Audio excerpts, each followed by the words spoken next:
Dr. Frankl, what is the difference between people who are able to pick themselves up, get over life's problems, and those who are not? The decisive factor is decision, the freedom of choice, the freedom to come up with a decision.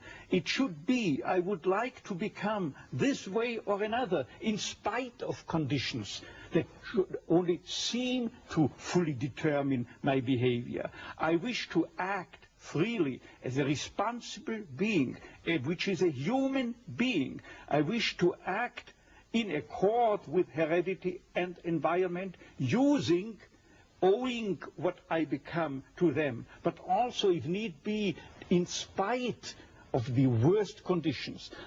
This is exactly what you could watch and witness under severe, extreme conditions of stress or of tragic conditions. Just think of people living for several years under the worst conditions of a prisoner of war camp. There's a whole body of psychiatric literature about that, or for that matter, in concentration camps. And this is what should be acknowledged. People are free, and if you watch or study the lives of such people in just a detached, down-to-earth, strictly empirical, scientific way and fashion, in another way than you presented it and you commented it, in another way, then people get the picture, the impression of a human being as something, not someone, something that is fully determined, whereas they don't recognize and acknowledge the freedom and the responsibility for themselves, the responsibility for making something or someone out of himself. So your basic philosophy is that life has meaning under all conditions, but how easy is it when there's a sense of hopelessness, a sense of despair, to recognize this meaning? Let me confront you with a somewhat strange definition of despair. As I'm used to proclaiming is that despair can be explained in terms of a mathematical equation. D, capital D, equals S minus M. What does it mean?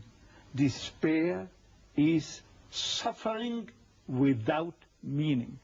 As long as an individual cannot see any meaning in his or her despair, he or she will certainly be prone to, in its suffering, I wanted to say, no meaning in the suffering, he or she will certainly be prone to despair and, under certain conditions, to suicide.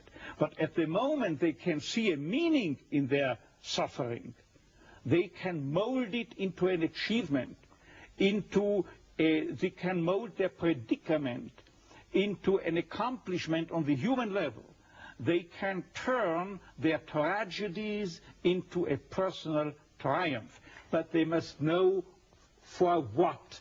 What should I do with it? But if people, like so many segments of present-day society and population, cannot find any meaning whatsoever in their lives, cannot see anything meaningful, they more often than not have something to live by. I'll say at least enough to live by.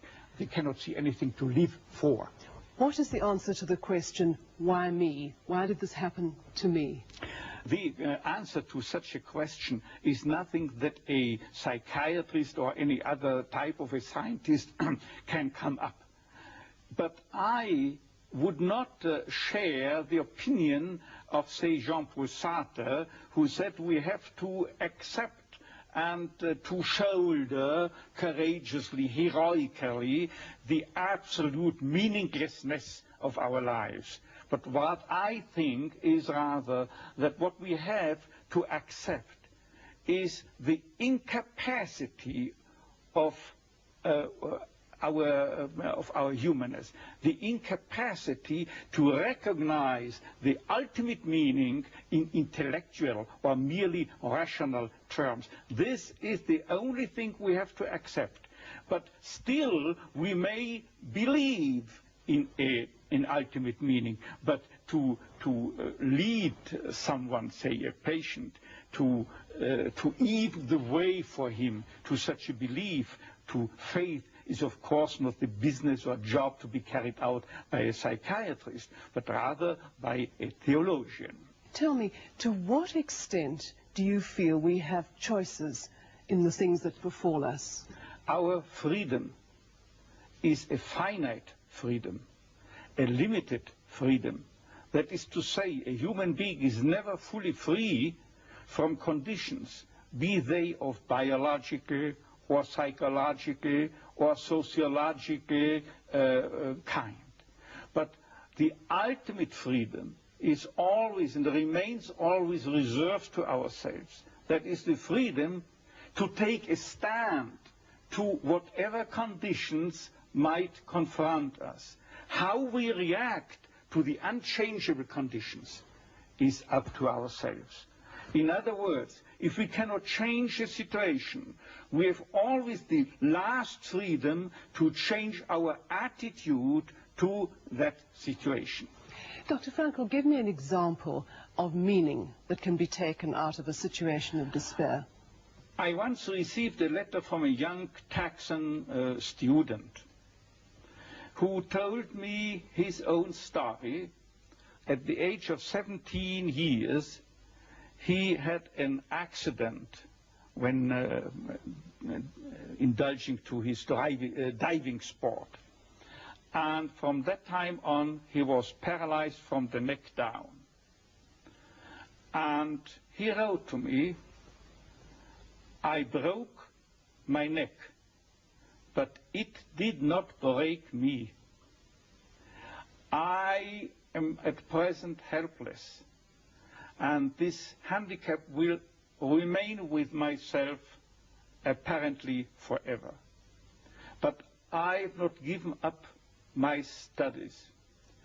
I went, because of my own helplessness, to help other people. I want to become a psychologist, to help others.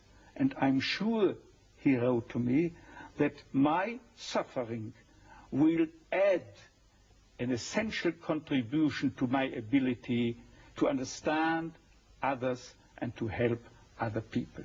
This man, three years later, was invited by me to deliver a lecture, to read a paper at the 3rd World Congress of Logotherapy taking place at the University of Regensburg in West Germany. He was brought in and with his wheelchair by a plane from Texas to West Germany and delivered a lecture under the title, "The Defiant Power of the Human Spirit." The last sentence read, "I know that this is true because that man was me." For a quarter of a century, I had the honor to be the director of a neurological department at a general hospital. And believe me, throughout that time, I had ample opportunities to watch and witness how most young people could master their fate. Young girls, for instance, that had danced a weekend before in a disco, then were paralyzed due to a brain tumor or a tumor of the spinal cord, a neoplasm of the spinal cord. Or how young men who the last weekend still were skiing in the Austrian Alps or driving their Yamaha motorcycle, could no longer move a leg. And I've seen people who were amputated. All 4 extremities had to be taken away due a certain case, what I have in mind, due a high voltage electric accident.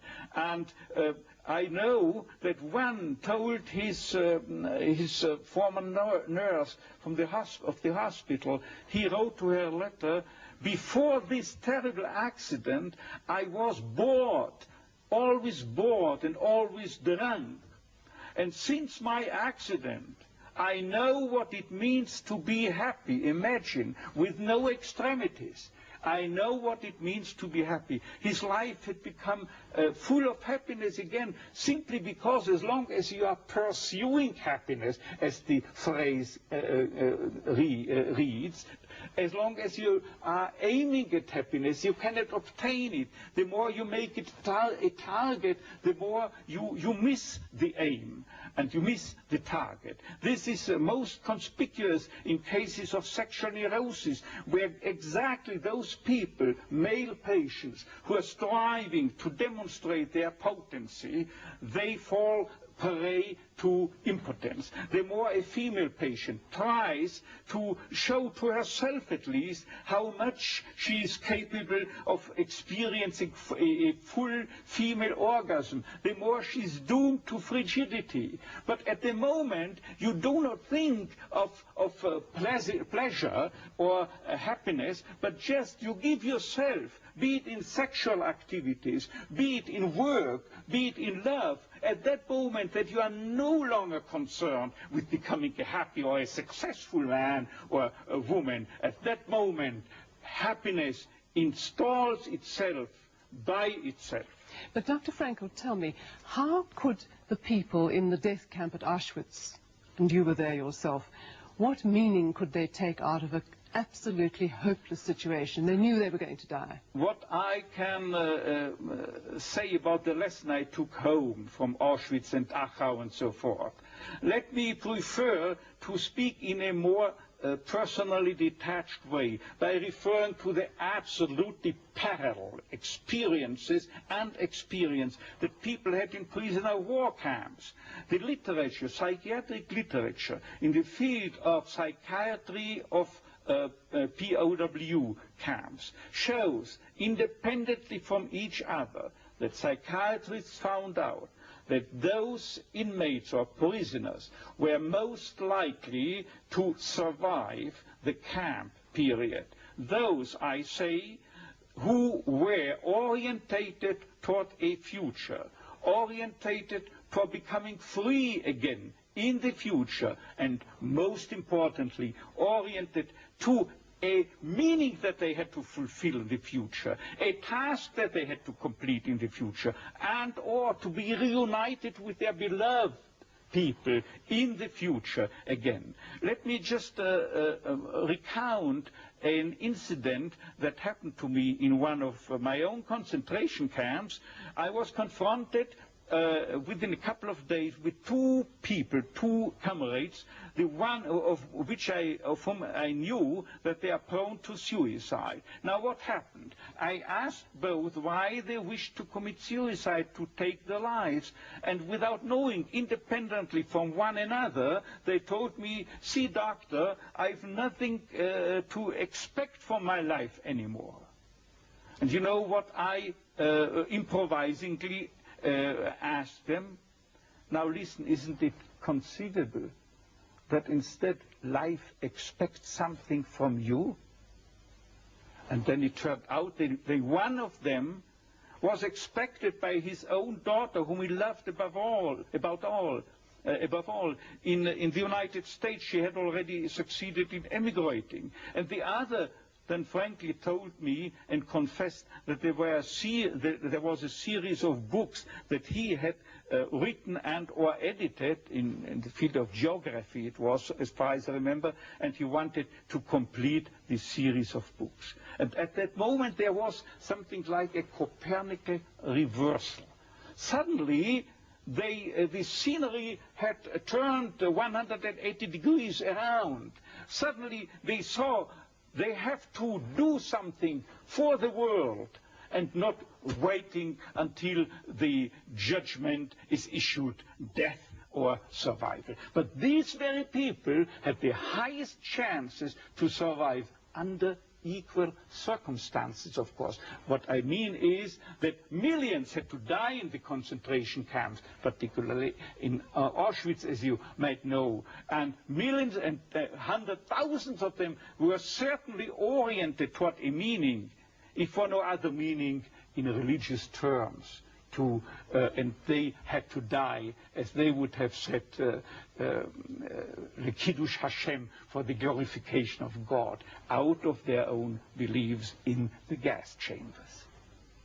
So even at the moment of death, they were able to take meaning out of that moment of death. Exactly.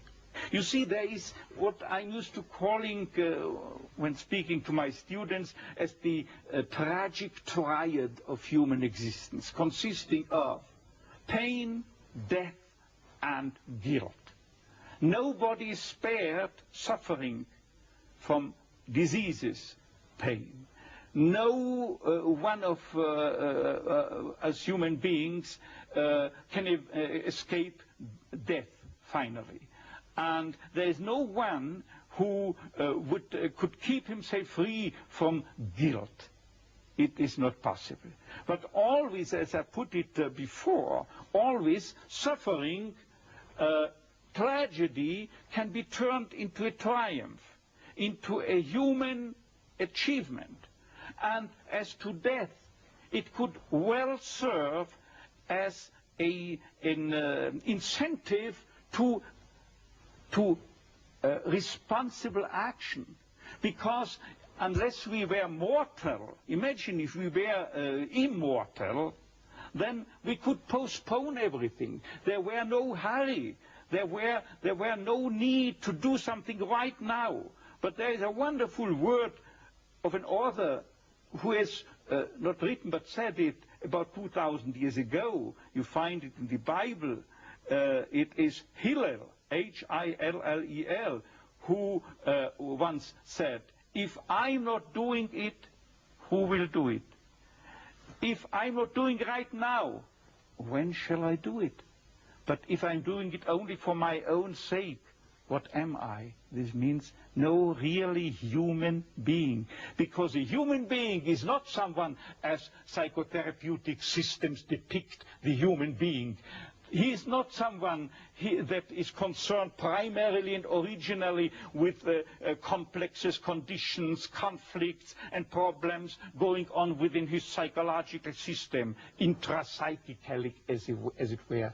But normally, fundamentally, originally, primarily, basically, any human being is concerned with something out there in the world, is concerned with someone out there in the world, a work to do, a job to complete, a task, a meaning, a mission in life waiting for him exclusively, to be materialized, to be actualized by him and by no other person. Right now, who else if not he? And finally, this he doesn't do for himself, for his tranquility, for his discharge of tensions, for his inner equilibrium, for getting rid of the stimuli or of the superego which is dissatisfied, or obeying the father image. But he's doing it for the sake of a cause to serve, or another person to love, and never for himself only. Thus, this is what man can do. And imagine if he were not mortal, then he could postpone everything. There would not be the 1/3, the 2/3 of Hillel's dictum. There would not be sense in the formulation when, if not now, because he's immortal. To get back to suffering and despair, sometimes it seems that some people seem to have a much heavier load than others. Do these people not feel after a while, can I still continue to take meaning? You wouldn't believe it. it comes to mind that there is a specific statistical, empirical, strictly empirical study that was published a couple of years ago by two famous psychologists. And it turned out, by way of not only of statistics, but by test batteries, that people prone to death, who knew that they were dying soon, had a higher sense of meaning than normal populations. And if I tell you the story that the dean of the School of Nursing at the University of Texas, in the Texas Medical Center in Houston, a famous center, she wrote me of a case of a young girl, very young girl, about 17 years of age or so, who was paralyzed totally, also up to her neck, and could only by use of a mouth stick type letters. And Dean Stark, that nurse, told me within 3 lines, I remember this letter, she told me that that girl is reading newspapers day by day, watching television, and as soon as she comes across an individual in a tragic life situation, she types with the mouth stick on the typewriter letters offering them consolation and comfort. And she has some credibility, believe me.